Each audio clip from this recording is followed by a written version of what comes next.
Hi folks, I have an Ironfist here.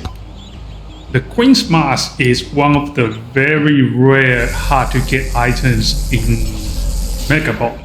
Same goes for the cactus, which I have done a guide on how to unlock it. The Quin's mask, at the data upload, only 0.1% of people have got it. I'm pretty sure that's going to go up in the next few days. So how you unlock it is you need to last hit the boss with the Aegis shield. And how the Aegis shield works is when the enemy touches you, it will create a blast cone.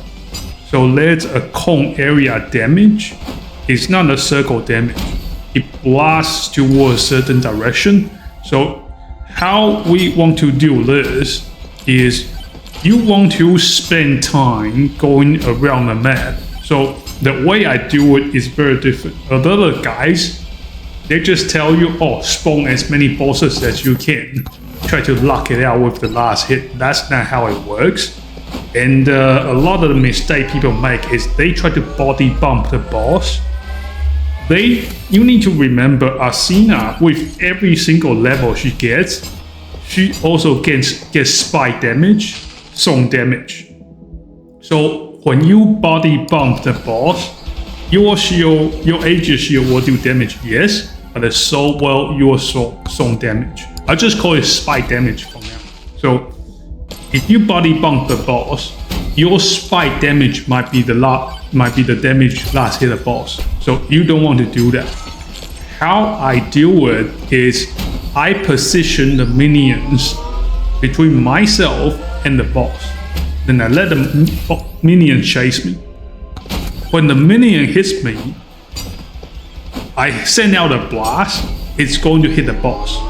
You can get the size tone to increase the blast range, and the shield also scales with quantity tones. If you want to have a faster recharge, try to get some attack speed, but I do not think it's necessary.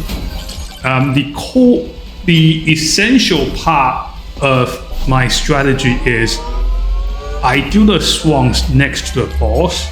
So the reason why we do this is you can get nukes, you can get time stop, you can get invulnerability shield. You get those drops around the boss. You get it around the boss.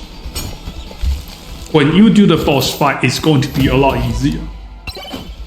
So if you have got one time stop, one shield, for example, the boss is on the last triple HP. You don't need to be running around. You can take that time stop, you take your time, aim very carefully, boom, you get that achievement. That's how it works. So the sequence of exploration for the first few minutes, from 10 minutes to 7 minutes, I will recommend you explore the map as much as you can.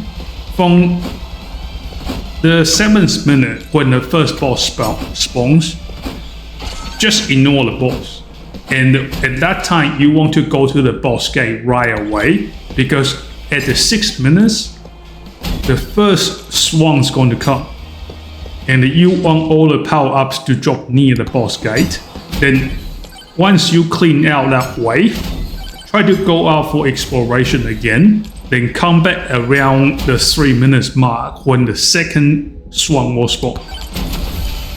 What you want to do, you want to get all the burgers, all the power-ups, all the nukes, all the time stop right next to the boss gate. So you can pick and choose on what to use to make your boss fight easier. And at around 2 minutes, like just for this particular quest, I will say just spawn the boss around 2 minutes mark. You can ignore the other mini boss if it takes you too much time to defeat. And in my playthrough, I actually did not take any other weapons. So just be very careful about picking weapons. Try not to take any other weapons. Because if you have things like the Executioner, for example, very high damage item, you don't want that.